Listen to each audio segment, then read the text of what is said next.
Good morning dear students, कैसे हैं आप सभी। उम्मीद है आप लोग अच्छे होंगे, अच्छे से पढ़ाई कर रहे होंगे।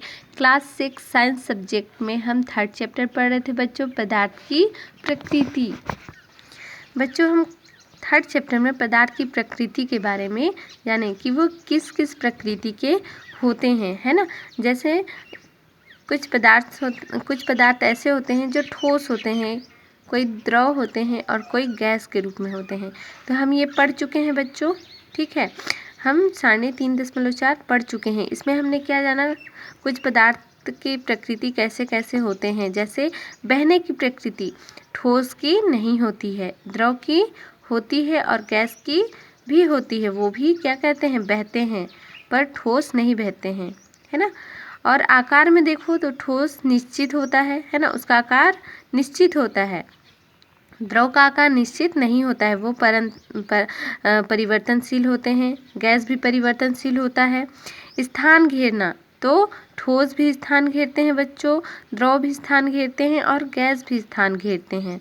ठीक उसी प्रकार भार, यदि हम भार देखें ठोस, द्रव और गैस के, तो तीनों का क्या होता है, भार होता है ना।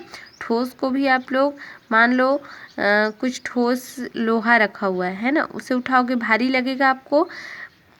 यदि पानी को उठाओगे आप लोग, है ना, बाल्टी में भरी पानी उठाओगे, वो भी आप लोगों को भार लगेगा, है ना, वजन आपको महसूस होगा। गैस क्या होता है बच्चों, गैस में भी भार होता है। ये क्रियाकलाप करके हमने देखा है ना। जैसे गुब्बारा में यदि हम हवा भर दें, है ना, तो एक गुब्बारे का यदि हम हवा निकाल दें तो दूसरा गुब्बारा क्या होता है, झुक जाता है। इससे हमें पता चलता है कि गुब्बारे में भार है ना। हम संतुलित डंडे वाले ये वाले करके देख चुके हैं, आप लोग देख सकते हैं यहाँ पर कैसे हमारा जो डंडा है, संतुलित डंडी क्या हो गया है, झुक गया है, असंतुलित हो गया है। ये संतुलित है क्योंकि दोनों में भार बराबर है, और इसमें भार नहीं है, मतलब इसमें की हवा निकाल दी गई है इस गुब्बारे की, और इसमें भार है तो क्या हो गया है, ये असंतुलित हो गया है ना। तो हम इस प्रकार से हम हवा और गैस के बारे में पढ़ा कि गैसों में भी भार होती है ना। बच्चों अब हम 3.3 क्या पदार्थ की अवस्थाएं बदली जा सकती हैं, इनके बारे में पढ़ना है ना। तो बच्चों मैं बता देती हूँ कि पदार्थ की अवस्थाओं को बदली जा सकती है, ठीक है। कैसे बदली जा सकती है, आइए देखते हैं। साधारणतः कोई पदार्थ किसी एक ही अवस्था में रहता है, ठीक है। कोई भी पदार्थ किसी एक अवस्था में रहता है। जैसे लोहा अधिकतर आप लोग देखोगे तो ठोस ही होता है। पानी हमेशा सामान्य ताप पर वो द्रव के रूप में ही होता है। गैस हमेशा गैसों के रूप में ही होते हैं, है ना। तो इस प्रकार से कोई भी पदार्थ किसी एक अवस्था में ही रहता है, ठीक है। यदि हम उसकी अवस्था को चेंज कर सकते हैं, कैसे चेंज कर सकते हैं वो देखते हैं, है ना। जैसे देखो साधारणतः कोई पदार्थ किसी एक ही अवस्था में रहता है। जैसे लोहा ठोस, पानी द्रव तथा हवा गैसीय अवस्था में रहती है। परंतु पदार्थ हमेशा एक ही अवस्था में रहे यह आवश्यक नहीं है। ताप परिवर्तित करके पदार्थ की अवस्था बदली जा सकती है ना। ताप परिवर्तित कहने का मतलब है यदि हम उस पदार्थ में ताप दें, ठीक है, गर्म करें, ताप दें, तो उसकी अवस्था बदली जा सकती है, ठीक है, वो बदल सकती है उसकी अवस्था। तो कैसे बदलेगी, जैसे देखिए साधारणतः ताप पर पानी द्रव अवस्था में रहता है ना, आप लोग जानते हैं। अधिक ठंडा करने पर वह बर्फ में बदल जाती है, ठीक है, जो ठोस अवस्था होती है। तो देखिए यहाँ द्रव से ठोस अवस्था में चेंज हो जा रही है हमारा क्या, जल, है ना, पानी। यदि हम पानी को बहुत अधिक ठंडा कर दें तो क्या होता है, बर्फ का रूप ले लेता है, क्या, पानी। और जो बर्फ का रूप ले लेता है उसे क्या कहते हैं, ठोस अवस्था कहते हैं। यह क्रिया जमना कहलाती है। गर्म करने पर द्रव गैसीय अवस्था में परिवर्तित हो जाती है ना। यदि हम गर्म करेंगे तो बर्फ फिर से क्या हो जाएगा, गर्म करने पर द्रव गैसीय अवस्था में परिवर्तित हो जाती है ना। हम बर्फ़ की बात नहीं कर रहे हैं, अभी सिर्फ नॉर्मल जो वाटर होता है द्रव के रूप में होते हैं। यदि हम उसे गर्म करें तो क्या होता है, द्रव गैसीय अवस्था में परिवर्तित हो जाती है। आप लोग देख सकते हैं यदि हम पानी को बॉईल करते हैं तो वो भाप बन के उड़ने लग जाता है। तो वो भाप बन के उड़ना कौन सा अवस्था कहलाता है, गैसीय अवस्था कहलाता है ना। जैसे पानी को लगातार गर्म करने पर इसका ताप बढ़ता है और एक निश्चित ताप पर यह उबलने लगता है ना। हम पानी को लगातार गर्म करेंगे बच्चों, ठीक है, ताप बढ़ता है, इसका ताप बढ़ेगा, वो बहुत ज़्यादा अधिक गर्म होगा और ताप और अधिक बढ़ते जाएगा तो क्या होगा, वो बॉईल करना स्टार्ट कर देगा, उबलना स्टार्ट कर देगा, है ना। ये किस स्थिति में उबलना, किस टाइम पे उबलना स्टार्ट कर देता है बच्चों, 100 डिग्री के सेल्सियस ताप पर, है ना। यदि 100 डिग्री सेल्सियस ताप दिया जाए तो हमारा जो पानी है, वाटर है, वो उबलने लगता है और तेज़ी से भाप बनने लगती है। इस अवस्था में तेज़ी से भाप बनने लगेगी और गैस का रूप ले लेगा, है ना। यह क्रिया क्या कहलाती है, उबलना कहलाती है। तो यहाँ पर अवस्था दी गई है बच्चों, हम देख सकते हैं, है ना। यदि हम पानी को गर्म करें तो क्या होता है, पानी भाप बन जाता है, गैस का रूप ले लेता है, ठीक है। यदि हम पानी को ठंडा करें, है ना, द्रव को हम क्या करें, ठंडा करें तो क्या होता है, ठंडा करने पर ठोस रूप बर्फ में बदल जाती है ना। और फिर से यदि हम उसे गर्म करें तो फिर से वो पानी बन जाता है। पहले क्या बनता है, पानी बनता है।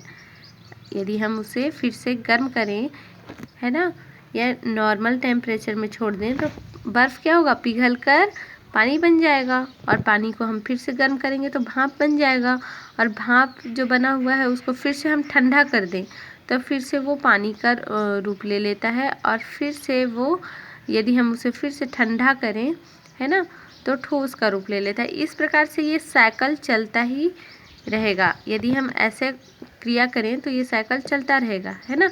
और ये क्या है, रिवर्सिवर का चिन्ह है, क्योंकि वो जिस अवस्था में रहता है, यदि बर्फ़ की अवस्था में है तो पानी और पानी से भाप और भाप को फिर से ठंडा करें तो पानी और पानी से फिर से बर्फ़ बनाया जा सकता है ना। तो क्या हुआ, ये जो पानी है हमारा क्या है, पदार्थ है और पदार्थों की अवस्थाओं को चेंज किया जा सकता है ना। तो हमने किस प्रकार से चेंज किया बच्चों, आप लोग देख सकते हैं। इसी प्रकार से हमारा जो लोहा है ना, इसकी अवस्था भी चेंज कर सकते हैं। यदि हम उनमें लोहे में बहुत अधिक ताप दें, है ना, और ताप को बढ़ाते जाएं तो लोहा पिघल जाएगा, है ना। वो भी एक समय में वो किस अवस्था में आ जाएगा, जब पिघलेगा तो द्रव अवस्था में आ जाएगा, है ना। तो इस प्रकार से हम लोहे का, पानी का अवस्था को ताप देकर चेंज कर सकते हैं, बदल सकते हैं, ठीक है। अब हम देखेंगे बच्चों, आइए अब हम प्रयोग द्वारा पदार्थों की अवस्था परिवर्तित को देखें। अब हम प्रयोग करेंगे, क्रियाकलाप करेंगे बच्चों। तो क्रियाकलाप 5 में हम लेंगे आवश्यक सामग्री में एक मोमबत्ती और माचिस। आप लोग यहाँ पर मोमबत्ती और माचिस यहाँ पर देख सकते हैं, मोमबत्ती है ना, और सिर्फ माचिस लिए हैं आवश्यक सामग्री में, ठीक है। अब देखेंगे, एक मोटी मोमबत्ती लेकर उसे जलाएं, कुछ समय पश्चात मोमबत्ती बुझा दें, है ना। आप देखेंगे कि मोमबत्ती के बुझते ही सफ़ेद धुआं ऊपर उठने लगता है। इस धुएं के पास यदि जलती तीली ले जाएं तो मोमबत्ती पुनः जल जाता है या पुनः जल उठती है। बच्चों, ये क्रियाकलाप आप लोग करके घर में भी देख सकते हैं, है ना। क्या होगा, जब मोमबत्ती जलने लग जाती है ना, बहुत तेज़ जलने लग जाती है और हम अचानक से मोमबत्ती को बुझा देते हैं तो उससे एक धुआं, बहुत तेज़ी गति से धुआं निकलने लगती है ना। यदि हम माचिस की तीली को उस धुएं के पास ले जाएं, है ना, तो वो धुआं फिर से जल उठता है, वो मोमबत्ती फिर से जल उठेगी, है ना। तो ये क्रियाकलाप आप लोग करके देख सकते हैं बच्चों, और ये सच में ऐसा होता है ना।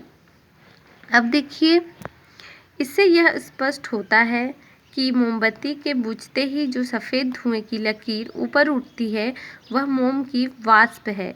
क्या है, मोम। देखो, जब मोम क्या होता है, जलने लगता है तो ये ताप की वजह से ठोस से किस प्रकार से द्रव के रूप में चेंज होने लगता है ना। जो द्रव के रूप में, ये जो पिघला हुआ है द्रव के रूप में पिघलने लगता है और ऊपर जो जलता है, वो जो धुआं निकलता है वो वाष्प के रूप में होता है ना। इसलिए उस वाष्प के पास जलती तीली ले जाने पर वाष्प जलकर मोमबत्ती को पुनः जला देती है। ठीक है, इसी कारण से क्या होता है, मोमबत्ती पुनः जल जाती है। इस प्रकार हमने देखा कि मोम ठोस, द्रव तथा गैस तीनों अवस्थाओं में पाई जाती है। तो देखिए मोमबत्ती भी हमारे तीनों अवस्थाओं में पाई जाती है। आप लोग के घरों में मोमबत्ती होंगे, है ना। आप लोग इसे आराम से अच्छे से कर सकते हैं, घर में इस क्रियाकलाप को कर सकते हैं। आप लोग करके देखिएगा बच्चों, है ना। मोमबत्ती को जलाइएगा, फिर उसके बाद अच्छे से जलने लगेगा, तब उसके बाद बुझाइएगा और तुरंत माचिस का तिल्ली को आप इस धुएं के पास, धुएं के समीप लाइएगा। ठीक है, तो धुआं क्या होता है, जलने लगेगा, है ना। और किस लिए जलता है, क्योंकि ये जो उड़ती हुई धुआं होती है वो क्या होती है, मोमबत्ती की वाष्प होती है, इस कारण से वो जल जाती है फिर से। और ठोस अवस्था में जब वो मोमबत्ती होता है, जब वो जला नहीं होता है, तो हम देखते हैं वो ठोस अवस्था में होता है, जलने के साथ ही वाष्प बन के उड़ने लगता है और द्रव के रूप में वो पिघलने लगता है। तो मोमबत्ती भी तीनों अवस्थाओं में चेंज होता है, हम ये देख चुके हैं, है ना बच्चों। अब हम देखेंगे बच्चों 3.4 पदार्थों की कुछ महत्वपूर्ण गुण, है ना। उनके गुण देखेंगे, किनके गुण, पदार्थों के। किसी पदार्थ का उपयोग उसके गुणों के आधार पर किया जाता है ना। उसके किस प्रकार के गुण हैं उसके आधार पर हम उस पदार्थ का उपयोग करते हैं, यूज करते हैं। ठीक है, आइए अब हम पदार्थों के कुछ प्रमुख गुणों को या गुणों का अध्ययन करें। जैसे देखिए जल में विलयता, है ना। आप लोग विलय, विलयता, विलयन, है ना, ये सब पढ़ चुके हैं बच्चों, आप सभी को पता है। विलयता, जल में विलयता मतलब घुलनशीलता। प्रकृति में जल अधिक मात्रा में पाए जाने वाला पदार्थ है। हम सभी को पता है हमारे पृथ्वी पर सबसे अधिक मात्रा में क्या पाया जाता है, जल पाया जाता है। तो जल सबसे अधिक पाया जाने वाला पदार्थ है। इसका उपयोग हम पीने, कपड़े धोने तथा भोजन पकाने आदि के लिए करते हैं, है ना। हम जितने भी बहुत सारे ऐसे कार्य हैं जो हम पानी से ही करते हैं। अब देखते हैं क्रियाकलाप 6। तो बच्चों आप लोग जल में विलयता से क्या समझे, जल कैसा पदार्थ है, विलयता पदार्थ है ना। बहुत सारे ऐसे विलय पदार्थ हैं जिसको अपने में घोलने की प्रकृति रखता है, प्रवृत्ति का होता है ना, घुलनशीलता वाला। मान लो पानी में हम नमक घोल लें, शक्कर घोल लें, वो आसानी से घोल लेता है ना। घोलने की प्रवृत्ति वाला क्या है, पानी। पानी सार्वत्रिक विलायक है, आप सभी को पता है ना। और जल क्या है, जल में विलयता। अब देखते हैं हम क्रियाकलाप 6। आवश्यक सामग्री, कांच के 4 गिलास, चम्मच, शक्कर, रेत, नमक व चाक चूड़, ये हम लेंगे। और हम देखेंगे बच्चों ये आवश्यक सामग्री में हम इतना सामान लिए हुए हैं, है ना। कांच के 4 गिलास के लें तथा प्रत्येक को 3/4 जल से भरें। इस गिलास में क्रमशः 1-1 चम्मच शक्कर, रेत, नमक व चाक चूर्ण डालकर चम्मच से हिलाएं। अब इन्हें स्थिर छोड़ दें। 5 मिनट बाद इन गिलासों का ध्यानपूर्वक अवलोकन करें। यही क्रियाकलाप अन्य पदार्थों के साथ कर सारणी को अपनी कॉपी में लिखकर पूरा करें, है ना बच्चों। यहाँ पर सारणी दिया हुआ है 3.5, ये आप सभी कर चुके हैं और आप सभी को पता है, ये आप लोगों को होमवर्क में दिया गया था, है ना। आप सभी को पता है कि क्या घुलता है पानी में और क्या नहीं। ये आप लोग घर में भी ये क्रियाकलाप को करके देख सकते हैं। आप 4 कटोरी ले लीजिए या 4 गिलास ले लीजिए, कांच की गिलास, है ना। उसमें आप शक्कर, रेत, एक में नमक, एक में चौक, इतनी चीज़ों को 4 गिलासों में डालकर देखिए और उसे घोल कर देखिए क्या वो पानी में घुलता है या नहीं घुलता है। तो उसकी प्रवृत्ति को हमें यहाँ पर लिखना है। जैसे कि शक्कर आसानी से घुलता है बच्चों, तो घुलने की प्रकृति का पदार्थ है हमारा जो शक्कर है, तो यहाँ पर क्या लिखेंगे, घुलता है। ठीक है। रेत को यदि हम पानी में घोलें तो वो नहीं घुलता है ना। हम ताप दें, कुछ भी करें तो भी रेत क्या है, नहीं घुलने वाली प्रकृति का होता है, तो ये नहीं घुलता है। नमक घुल जाएगा। आप लोग करके देखिएगा। चौक क्या है? चौक को भी आप लोग देखिएगा पानी में डालकर नहीं घुलता है ना, चौक भी नहीं घुलता है। तो ये नहीं घुलने वाला प्रकृति का पदार्थ हमारा चौक है ना। अब हम आगे देखते हैं। उपरोक्त क्रियाकलाप में शक्कर एवं नमक जल में घुल गए हैं, वे दिखाई नहीं दे रहे हैं। जब हम घोलेंगे बच्चों तो नमक शक्कर को जब देखेंगे, हम कोशिश करेंगे देखने की, तो हमें दिखाई ही नहीं देता है ना, क्योंकि वो पानी में घुल चुके होते हैं। वे दिखाई ही नहीं दे रहे हैं क्योंकि वे जल में समान रूप से वितरित हो चुके हैं, है ना। वितरित मतलब कि वो क्या हो गए हैं, उसमें घुल गए हैं, बिखर गए हैं, फैल गए हैं, है ना। अतः ऐसे पदार्थ जो जल में घुल जाते हैं जल में विलय घुलनशील कहलाते हैं। तो ऐसे पदार्थ को हम क्या कहते हैं? विलय और घुलनशील, है ना। ये हमारा शक्कर क्या है? विलय कहलाता है। रेत क्या है? नमक क्या है? चाक क्या है? सब विलय कहलाएंगे। मगर कौन से विलय घुलनशील है, कौन से विलय अघुलनशील है, उन्हें हमें देखना है। तो हमारा जो शक्कर है, नमक है, क्या है? ये विलय घुलनशील है। और रेत और चौक ये विलय अघुलनशील है। ठीक है।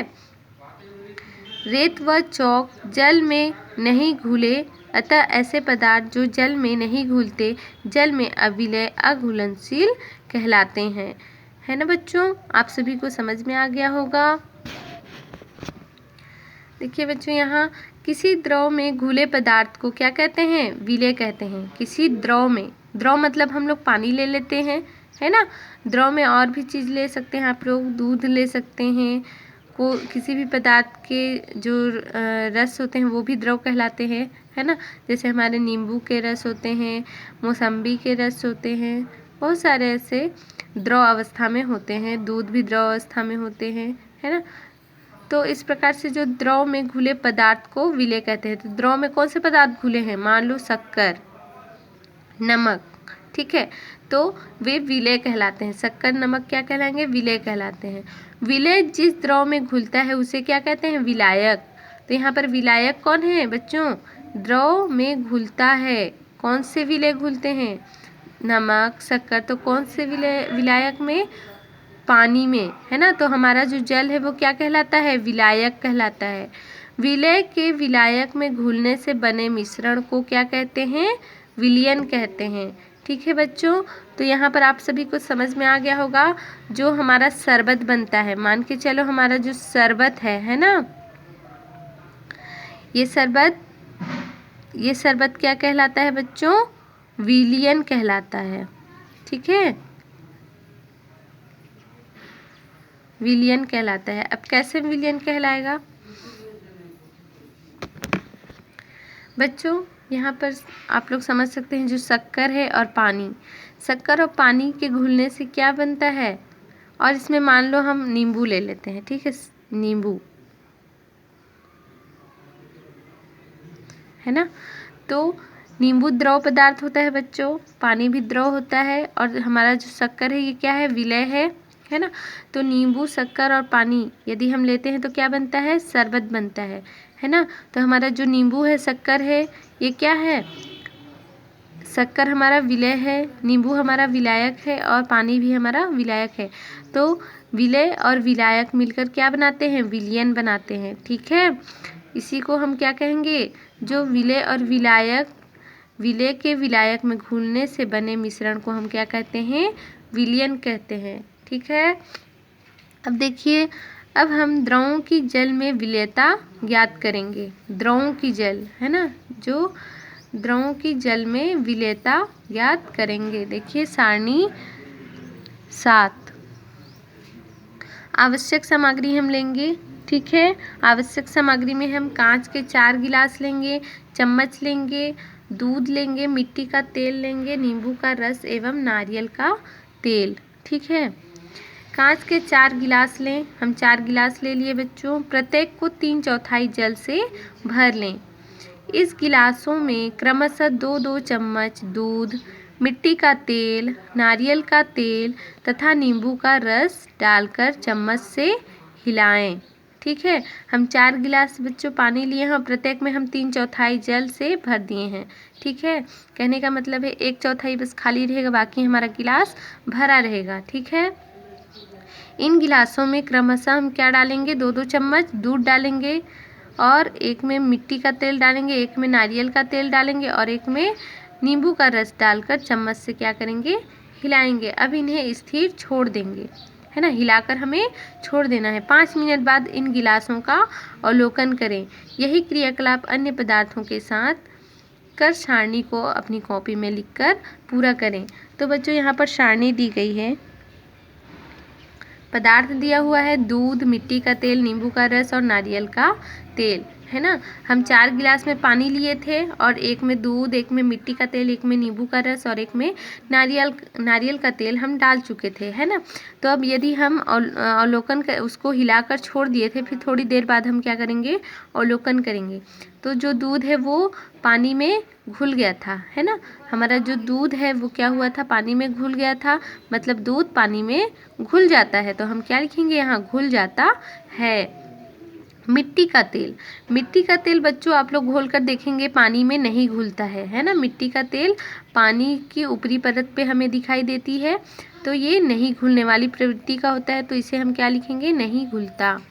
नींबू का रस, नींबू का रस हम देखेंगे तो पानी में घुल जाता है ना, तो घुल जाता है लिखेंगे। नारियल का तेल, ये जो तेल होते हैं बच्चों, ये अक्सर देखिएगा पानी में नहीं घुलता है। किन कारणों से नहीं घुलता है, जो इनका घनत्व होता है ना, जल से कम होता है।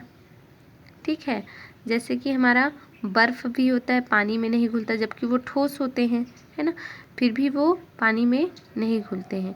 उसी प्रकार से नारियल का तेल जो है वो भी पानी में नहीं घुलते हैं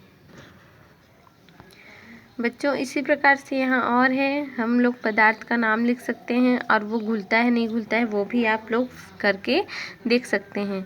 उपरोक्त क्रियाकलाप में हमने देखा कि दूध तथा नींबू का रस पानी में घुल जाता है, वे पानी में विलय या मिश्रणीय कहलाते हैं, तथा मिट्टी का तेल, नारियल का तेल पानी में नहीं घुलते, है ना। जो मिट्टी का तेल है और नारियल का तेल है ये पानी में नहीं घुलते, अलग परत बना लेते हैं, उन्हें जल में अविलय या अमिश्रणीय कहते हैं। इसी प्रकार से देखेंगे बच्चों, इसी प्रकार कुछ गैसें पानी में घुल जाती हैं, जैसे अमोनिया, है ना, अमोनिया आदि ये गैसें पानी में घुल जाती हैं। कुछ गैसें पानी में नहीं घुलती, जैसे हाइड्रोजन, नाइट्रोजन आदि। कार्बन डाइऑक्साइड तथा ऑक्सीजन गैसें पानी में घुलती तो हैं पर बहुत कम मात्रा में, है ना। ऑक्सीजन और कार्बन डाइऑक्साइड ये भी पानी में घुले होते हैं, मगर बहुत कम मात्रा में, बहुत अल्प मात्रा में, है ना। पानी में घुली हुई ऑक्सीजन ही मछलियों के जीवन का आधार है। जो थोड़ा बहुत घुला हुआ होता है बच्चों ऑक्सीजन, है ना, तो उस ऑक्सीजन को ही मछली अपने श्वासोच्छ्वास की क्रिया में लेते हैं और जीवित रहते हैं। तो जीवन का आधार ऑक्सीजन है, जो पानी में थोड़ा बहुत भी घुला होता है। अब हम देखेंगे बच्चों चुंबक के प्रति आकर्षण, है ना। क्रियाकलाप 8 करके देखेंगे बच्चों। हम आवश्यक सामग्री में लेंगे चुंबक, लोहे की कीलें, है ना, लकड़ी की तीली, प्लास्टिक के बटन, आलपीन व अन्य वस्तुएं हम आवश्यक सामग्री में लेंगे।